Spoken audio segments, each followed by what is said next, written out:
Hi everyone, in front of me I've got TCL Tab and let me share with you how to allow unknown sources on this device.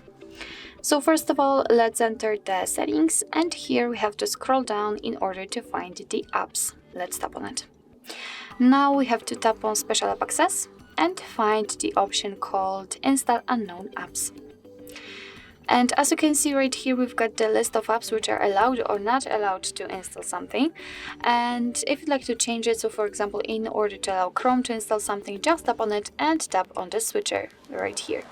Now after getting back, you can see that the Chrome is allowed to install some content. Be aware that you're doing it on your own responsibility. Some third-party apps aren't verified by the developer, so you may put your data and actually whole device at risk.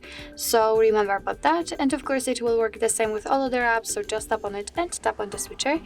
And you can remove all previously given permissions, just tap on it and tap on the switcher again. And after getting back, you can see that the Chrome is not allowed to install anything. So actually this is it. This is how to allow unknown sources in your TCL Tab 10s. Thank you so much for watching. I hope that this video was helpful, and if it was, please hit the subscribe button and leave the thumbs up.